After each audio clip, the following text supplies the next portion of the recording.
Bueno, sí, la respuesta era yúgulo subclavio, efectivamente, muy bien. En ese caso, en el caso izquierdo, porque era la vena y la vena yugular izquierda y la vena yugular interna izquierda y la subclavia izquierda, pero para el caso derecho pasa lo mismo, es decir, confluente yúgulo subclavio es el nombre de ese sitio, confluente yúgulo subclavio derecho, confluente yúgulo subclavio izquierdo. Y casualmente es entonces en ese confluente yúgulo subclavio donde van a parar esos vasos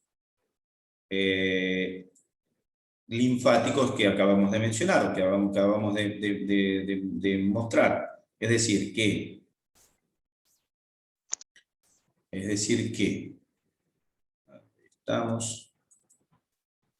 decir, al confluente yúgulo subclavio izquierdo va a parar uno de los vasos grandes, el tronco grandote, que venía desde el abdomen, el conducto torácico, y la gran vena linfática, ¿sí? O conducto linfático derecho, va a terminar en el confluente yúgulo subclavio derecho. ¿Qué quiere decir esto que terminan ahí? Simplemente que el contenido de la linfa termina en la sangre venosa, se vuelca directamente en la sangre venosa. Quiere decir que el excedente de líquido con solutos que hay en el intersticio, ese excedente termina en nuestro cuello, en nuestro confluente yúgulo subclavio izquierdo y derecho respectivamente. O sea que la linfa termina volviendo a la sangre. Ahora, la linfa se formó del extracelular y el extracelular recibió líquido de la sangre. Entonces, hay una cantidad de líquido que se escapa de los vasos sanguíneos que va al intersticio, que es capturado por el sistema de drenaje linfático y termina en última instancia volcándose de nuevo en el sistema venoso. O sea que sería el sistema sería sangre arterial, pasa por el capilar, la sangre arterial pasa por el capilar, deja contenido en el intersticio, la sangre arterial,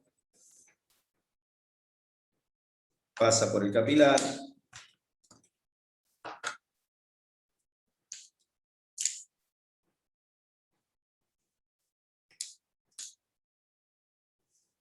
luego pasa al sistema venoso, y a su vez un sistema paralelo, que es el linfático, entonces ahí tengo.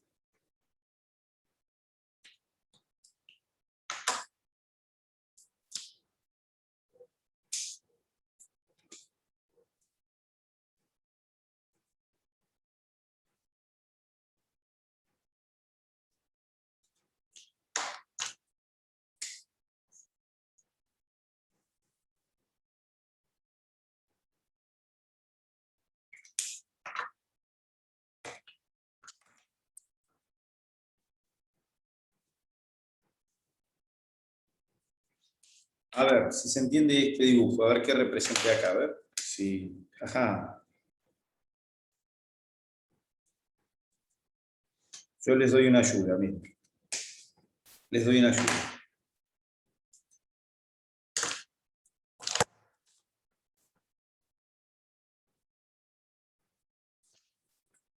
Veamos este esquema rápidamente. La C representa un capilar, lo naranjita representa el capilar. Entonces después tengo un conducto azul, que es todo esto que está acá. ¿Qué será ese conducto azul? Las venas. Una vena, muy bien, vena. Entonces le pongo acá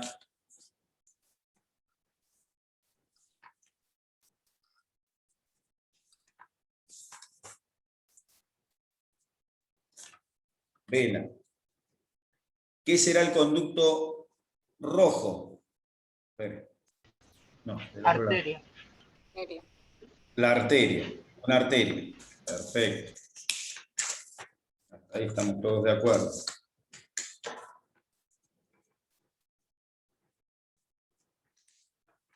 ¿Qué es esta bola marrón?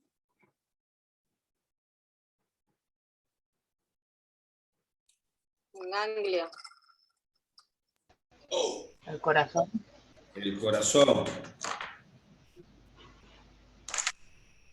Corazón, corazón, corazón, muy bien, corazón.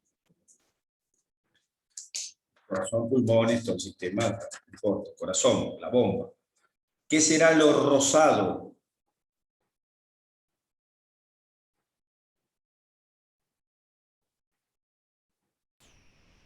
Un vaso linfático. Linfático, 10 puntos. Un linfático. Quiere decir que la sangre arterial viene y deja en el tejido líquido, una parte del líquido vuelve a la sangre y una parte del líquido va a la linfa. La sangre deja líquido en el intersticio, una parte se la vuelve a llevar, porque lógicamente se lleva el líquido que hay, pero además queda un excedente que va al linfático, pero fíjense cómo termina igual en el sistema venoso. Porque si no la linfa, si no va al sistema, no termina en el sistema venoso, estamos perdidos. Bueno, y eso es lo que vemos entonces acá en el sistema venoso. Vemos cómo está volcándose la gran vena linfática y el conducto torácico. Entonces el conducto torácico, ¿está bien? Que está acá en el medio, el conducto torácico y la gran vena linfática derecha terminan los dos en el conducto torácico, en el sistema venoso. A su vez, el conducto torácico se origina en una dilatación, que está acá, que se llama cisterna del quilo o cisterna quilosa, teniendo en cuenta que quilo, ven con Q de queso, kilo es lo mismo que decir linfa. Decir kilo y decir linfa es lo mismo. ¿Está bien? O sea que ahora van a comprar azúcar y dice, deme una linfa de azúcar. No, porque ese es kilo con K. Este es kilo con Q. Kilo, entonces cisterna quilosa o cisterna de Pequet o cisterna del kilo, son todos sinónimos de lo mismo. Es una dilatación, una cisterna es una dilatación, en este caso entonces es una dilatación que se encuentra detrás del páncreas, que se llama cisterna quilosa, y ahí es donde nace el conducto torácico. ¿Está bien? Es como si fuera una bola de la que sale una chimenea, pero esa bola recibe un montón de conductitos, y ahora vamos a ver. Bien. Entonces tengo el conducto torácico como colector y la vena linfática como colectora. Me voy a la cabeza y el cuello. En el cuello y la cabeza tengo collares, un collar, que se llama collar porque están dispuestos en forma de collar, un collar pericervical, así alrededor del cuello, un collar pericervical, ¿está bien?, de ganglios linfáticos. Y luego tengo una serie de ganglios linfáticos dispuestos en dos cadenas de cada lado, una cadena lateral y una cadena anterior de cada lado. O sea que en el cuello, y en la cabeza y en el cuello me forman un collar pericervical y cadenas laterales y anteriores. Estos ganglios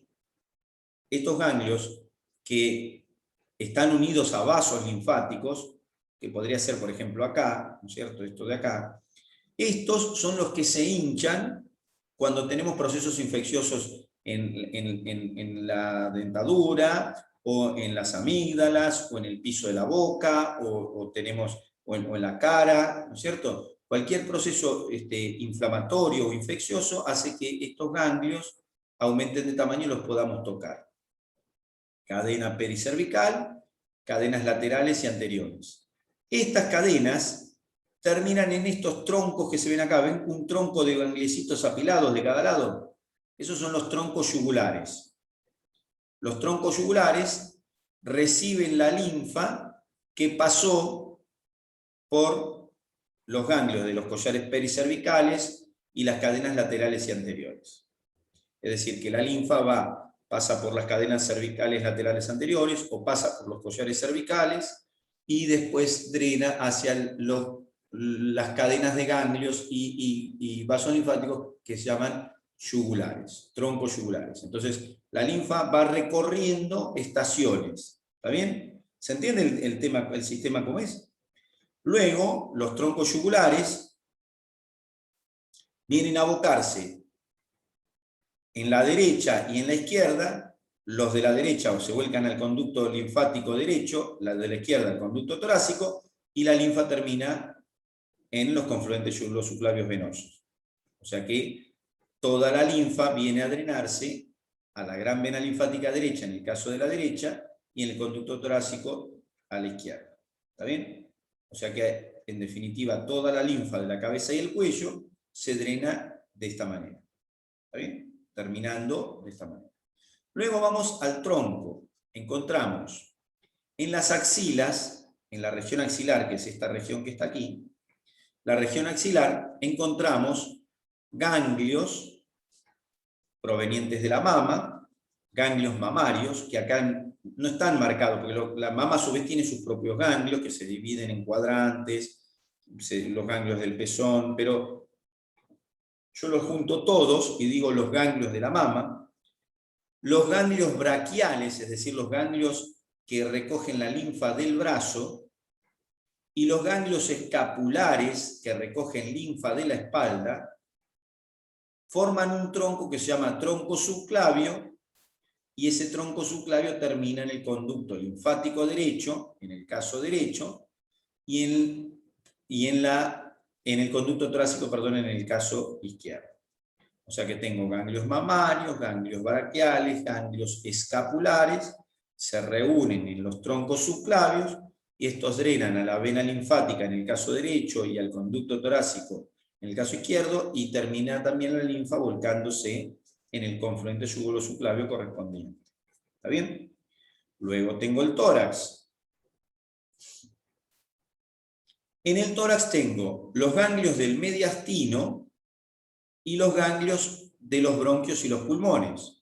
Ganglios broncopulmonares y ganglios mediastínicos o mediastinales forman el tronco, los troncos broncomediastínicos, así como se llaman, troncos broncomediastínicos, y terminan también en la vena linfática derecha y en el conducto torácico, y la linfa se vuelca en la sangre.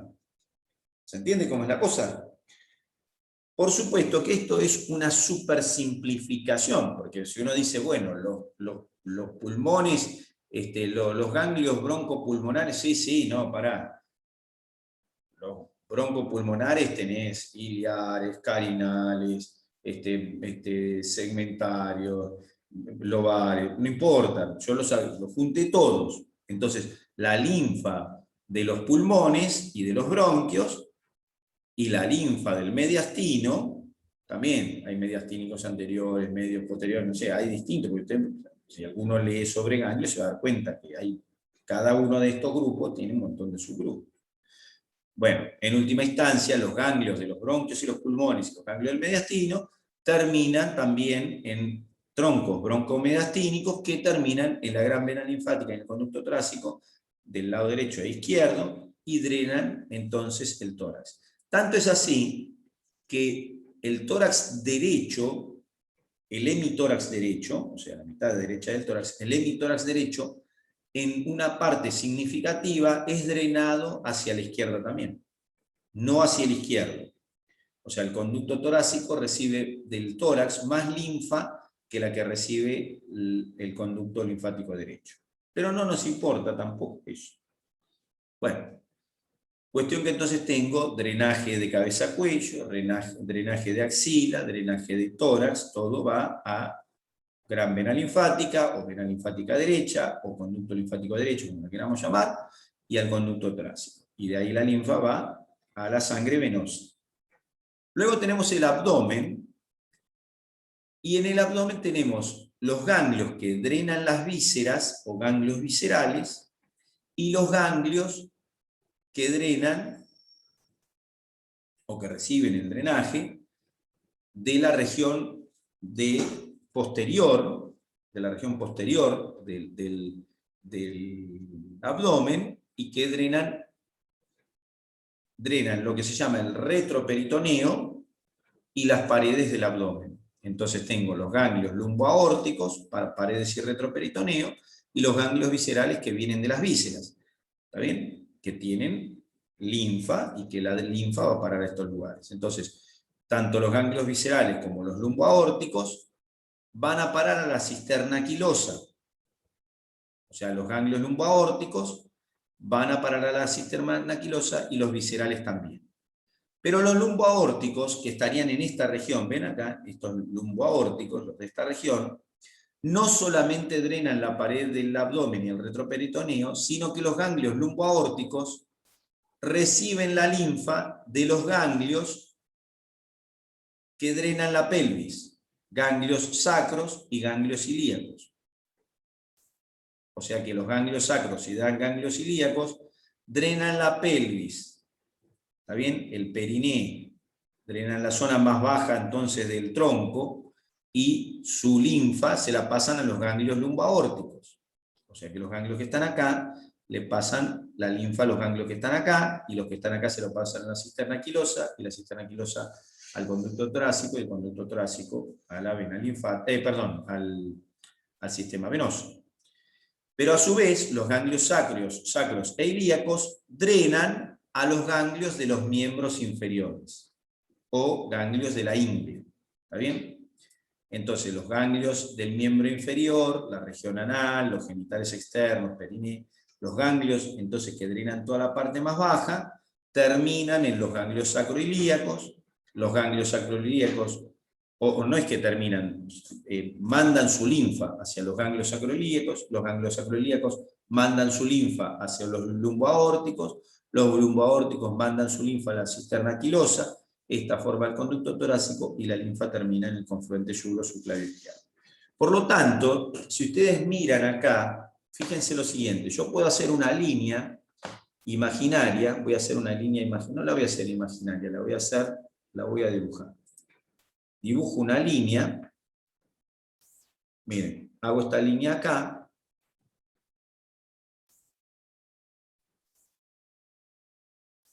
no hago ninguna línea ahí, perdón. A ver si la puedo hacer acá. Hago una línea así. Bueno, me salió media chueca, pero no importa.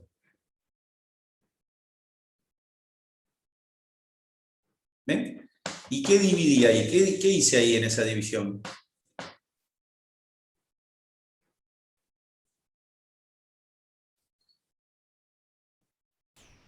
Dividiste lo que va a la vena linfática derecha y lo que va al conducto torácico. Exacto. Drené, es decir, hice la división de drenaje de linfáticos, ¿está bien? Los vasos con sus ganglios correspondientes. Ahí veo cómo el conducto torácico drena mucho más linfa general que la gran vena linfática, o que el conducto linfático derecho. El conducto linfático derecho me drena parte o sea, la mitad del cara y cuello, o cabeza y cuello, perdón, la mitad de cabeza y cuello, un miembro superior, su axila, una parte de tórax y bueno, una parte de tórax, porque no llega a abdomen. ¿Está bien? En cambio, el resto lo drena el conducto torácico. ¿Y cómo es esto de drenar? ¿Qué significa? Significa que hay vasos linfáticos que se transforman en aferentes de un ganglio, de ese sale el eferente, se junta con otros eferentes, van a otros ganglios, que son aferentes ahora de ese ganglio, esos vasos, luego se transforman en eferentes, y así hasta llegar al conducto torácico y a la vena linfática o conducto linfático. ¿De acuerdo? O sea que de eso se trata el sistema de ganglios y de vasos linfáticos. ¿Está bien? Bien. Bueno, entonces hemos visto esto. Seguimos adelante, entonces hemos visto cómo hay un sistema de vasos y ganglios linfáticos intercomunicados. Cuando los vasos linfáticos llevan linfa y esa linfa tiene capacidad para despertar linfocitos, los linfocitos que están dentro de los ganglios se duplican y entonces aumenta el tamaño del ganglio por duplicación de linfocitos. Y cuando aumentan los tamaños de los ganglios, los podemos palpar. Entonces, pongámosle, tenemos un proceso infeccioso en la garganta, la infección es drenada en parte, la infección se produce en este tejido, por ejemplo, en un tejido acá, en este intersticio se produce un proceso inflamatorio, una parte de ese intersticio con su proceso inflamatorio se mete dentro del conducto linfático. El conducto linfático pasa a través de un ganglio, una estación ganglionar, que ahora la voy a poner acá en el medio, voy a dibujar una estación ganglionar en el medio así. La linfa pasa por el ganglio, estimula a los linfocitos se duplican y entonces tenemos un ganglio linfático aumentado de tamaño. Bien. Bien, hemos visto entonces los linfáticos. Luego nos queda ver el vaso. Bueno, parece que esto no quiere. Espere que el programa responda, reiniciar el programa, cerrar el programa. A ver. Ahí está respondiendo. Bueno, entonces, el sistema inmunitario tiene al vaso, que es este órgano que está aquí. Espere que me dejó marcada la línea. Epa, mire. Vamos a ver si con el borrador la podemos borrar. Sí. Mire cómo. El vaso, este vaso, es un órgano único que se encuentra en el abdomen. Se encuentra por debajo del diafragma, a la derecha del, a la izquierda del estómago, que estoy viendo acá cortado, me falta una parte del estómago, a la izquierda del estómago que le forma una impronta, ¿ven? Una impronta es una marca. A la izquierda del estómago y del riñón derecho, del estómago y del riñón izquierdo, ¿está bien? A la izquierda del estómago y del riñón izquierdo, a la izquierda del páncreas, que es esto que está acá, los tres órganos que tiene este vaso los tiene a la derecha, el diafragma lo cubre, ¿está bien? Y se encuentra entonces este órgano en la parte superior del abdomen. Bien. Este órgano es un órgano encapsulado, tiene una cápsula que tiene musculatura, esa cápsula, acá la vemos, es esto que está acá gruesito. Tiene una cápsula con fibras musculares lisas. Es una cápsula que por tener fibras musculares lisas, cuando se distienden las fibras musculares lisas, produce dolor. A quien no le ha dolido el vaso. ¿Cuántas veces han corrido? Y dice, ay, cómo me duele acá, de este lado, no sé qué, me duele el hígado, dice, la gente se toca del otro lado, el lado izquierdo se toca y dice, me duele el hígado, en realidad eso es el vaso distiende su cápsula y esa distensión produce dolor. Bueno, entonces tengo la cápsula del vaso, con fibras musculares lisas, que emite, como se ven acá se ve un pedacito, una trabécula, emite también esas prolongaciones que llamamos trabéculas. Entonces la cápsula tiene trabéculas. Bien, entonces cápsula con fibras musculares lisas que emite trabéculas. La cápsula es lo que le da este brillo al órgano acá, que lo ven medio brilloso. Y cuando lo analizo, el órgano es todo homogéneo. Todo homogéneo. Y en él encuentro una zona, o encuentro zonas a las que llamo pulpa roja, y zonas en las que encuentro lo que llamo pulpa blanca. ¿Está bien? La pulpa roja es por el color rojo intenso que tiene esa zona, y la pulpa blanca es por la zona que es un poco más pálida. ¿Está bien? La pulpa roja tiene vasos venosos, ¿está bien? Que se llaman sinusoides, y cordones de tejido conectivo. La pulpa roja. Y la zona blanca tiene arterias y cúmulos de linfocitos. Linfocitos B. Acá vemos, acá se ve, en el pasaje, miren vasos, ven estos vasos sanguíneos. Estos son vasos arteriales. Ahí está. Y acá vemos cúmulos linfocitarios.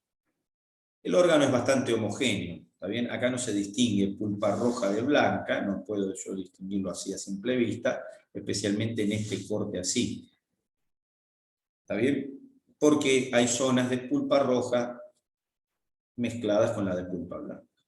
Pero, ¿el órgano en qué consiste este órgano? Consiste en vasos sanguíneos que pasan por una matriz en la que hay justamente linfocitos y células macrofágicas.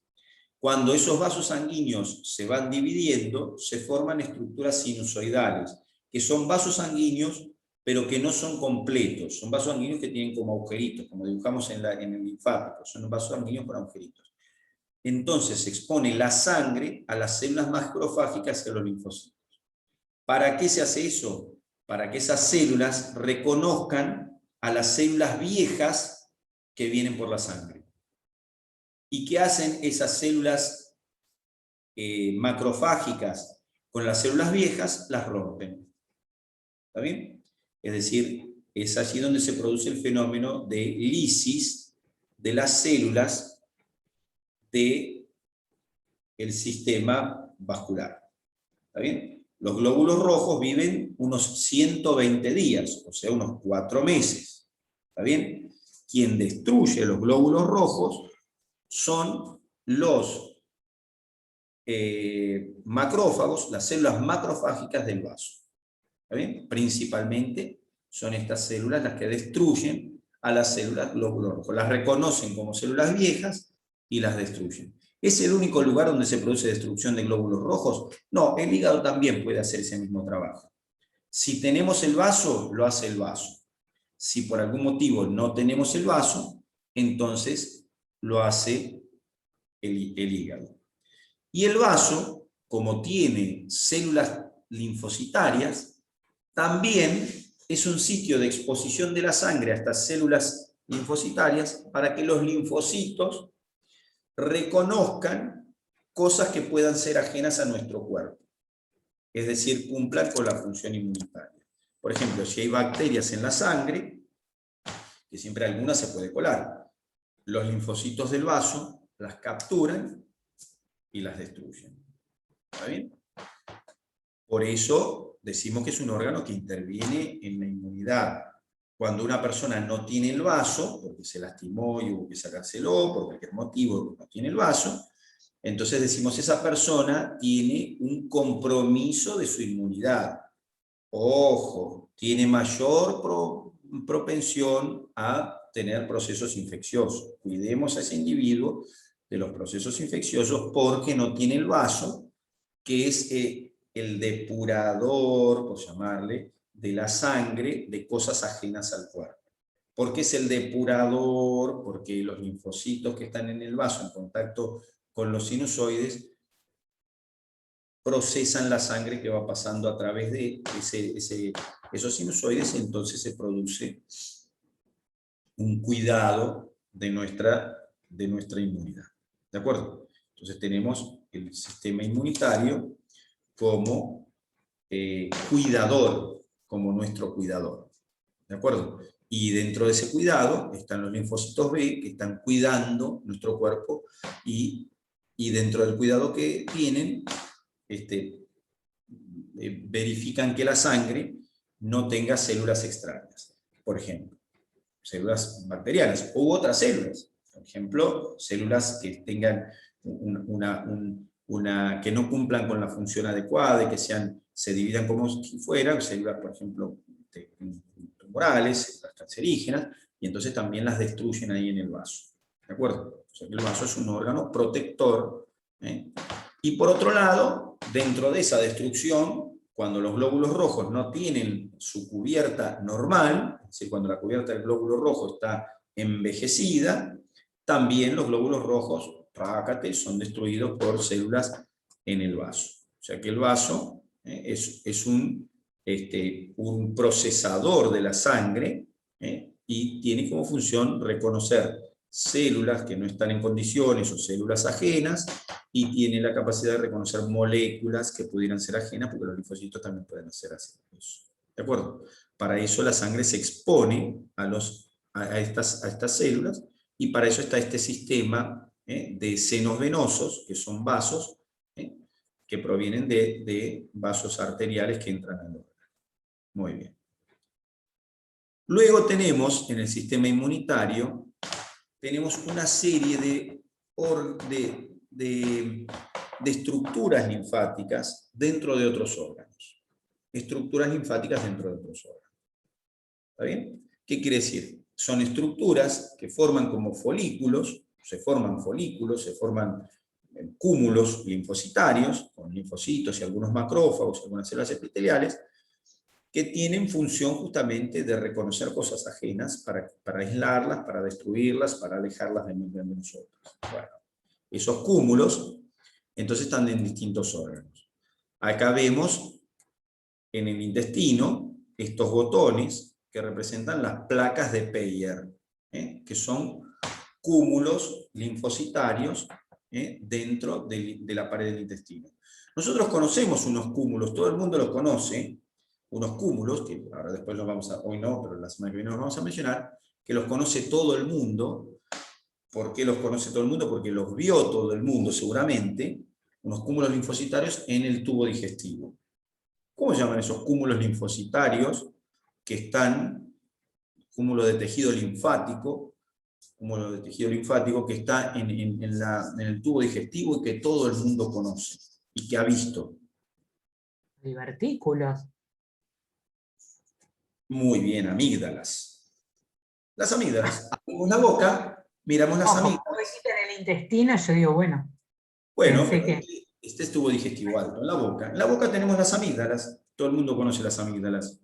Y si no, abra la boca suya o de la de algún familiar y mírese las amígdalas en el espejo, mírele al familiar las amígdalas, que son unas bolitas que están en la garganta. Después lo vamos a ver, semana que viene lo vamos a ver. Eso es tejido linfático. Ahí se ve un tejido linfático sobresaliente y bien visible. En el tejido, las placas de Peyer están en la pared, no se ven a simple vista, no son visibles a simple vista, pero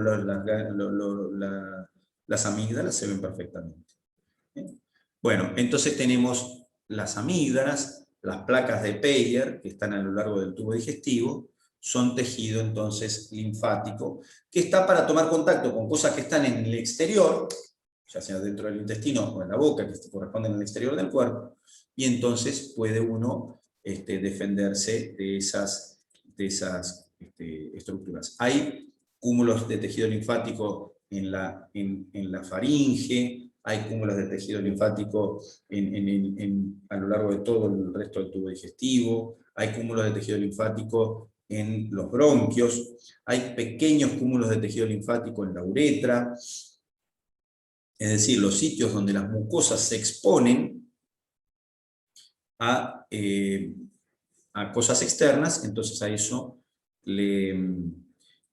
lugares la naturaleza les ha puesto tejido linfático para que pueda tomar contacto con lo ajeno y el cuerpo y defenderse. Bueno, hasta acá llegué y lo que quiero es conversar una palabra de los parciales.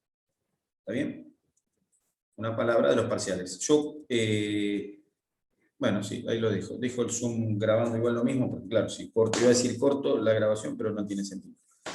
Bueno, los parciales. Se supone que yo tengo un calendario que me dice que a partir del 9 de julio tienen un receso, en el medio hay finales, y después eso termina en agosto.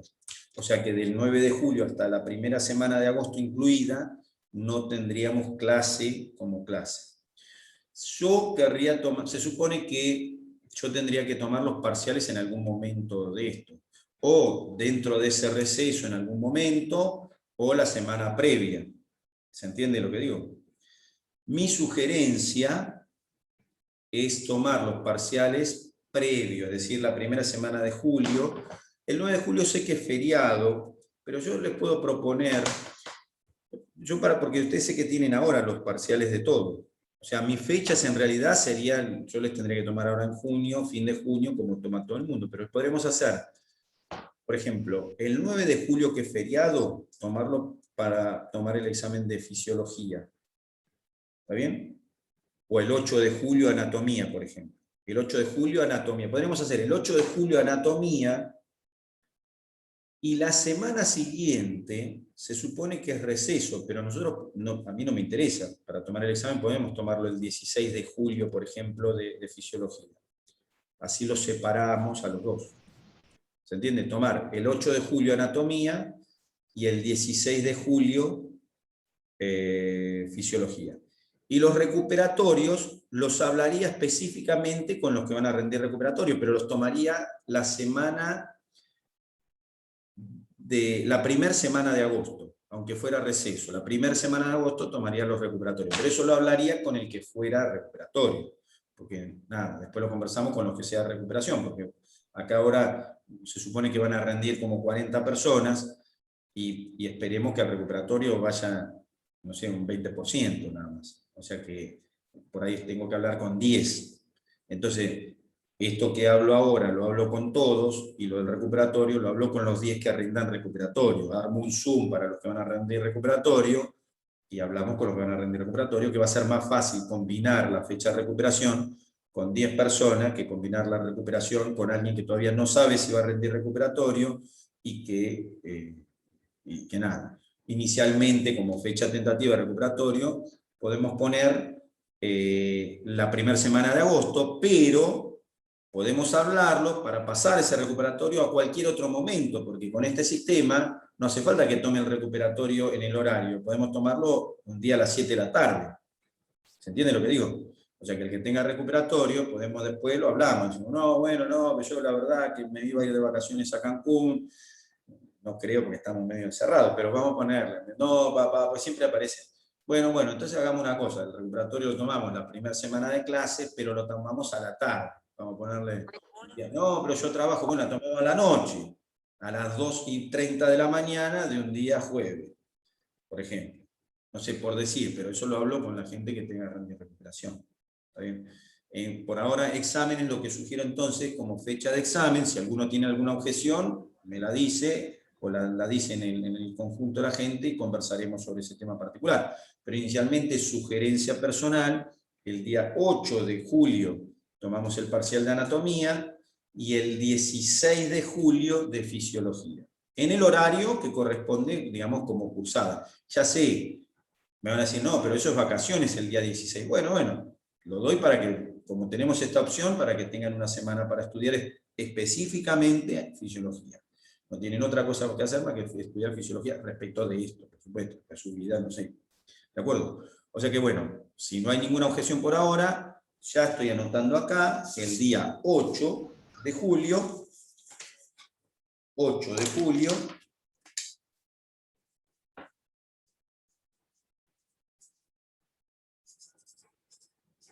parcial anatomía, y 16 de julio, parcial de fisiología.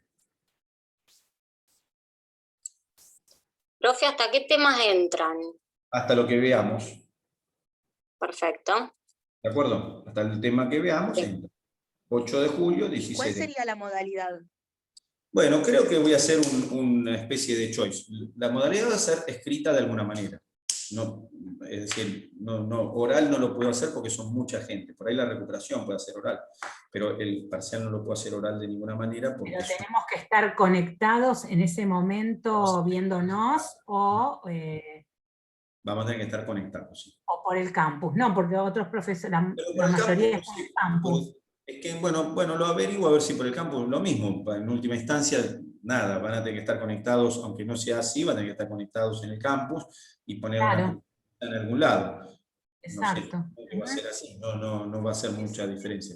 Ahora me voy a interiorizar de cómo es la cosa para tomar un examen de tipo choice. Las otras veces el año pasado hicimos un trabajo práctico, pero no me gustó porque no estuvo bueno. La gente no entendió bien las consignas y todo, bueno, no me gustó. Este año vamos a tomar escrito de alguna manera. A desarrollar no me parece, porque no tengo manera, como hacemos para desarrollar, me parece difícil. Y Choice, lo único que tengo que ver en el Choice ahora es cómo es la modalidad para que yo les pueda mandar o pregunta por pregunta y que vayan contestando, o todas las preguntas y las que tengan un tiempo para contestarlas, no sé. O módulos de 5 preguntas, 5 minutos por 5 preguntas, no sé. Ahora voy a chequear eso en esta semana y la que viene, y voy a hacer la modalidad. Profe, ¿guardaste el Zoom anterior? Guardé el Zoom anterior, perfecto, gracias, sí lo he guardado. Y bueno, listo. Entonces, hasta ahora tenemos ya fecha de parciales, y bueno, y seguimos con la cursada. Listo. Tienen tiempo, es decir, las fechas las estamos mencionando con un mes de anticipación, o sea que estamos hablando de tiempo tranquilos. Se supone que tendrían que venir leyendo, pero les sugiero que aceleren la lectura porque, bien, 4 semanas más inclusive, mucha carga más todavía la que queda. ¿Se entiende? De todo lo que vimos, más 4 semanas es bastante. Y ahora encima va a venir más acelerado en el sentido que las primeras semanas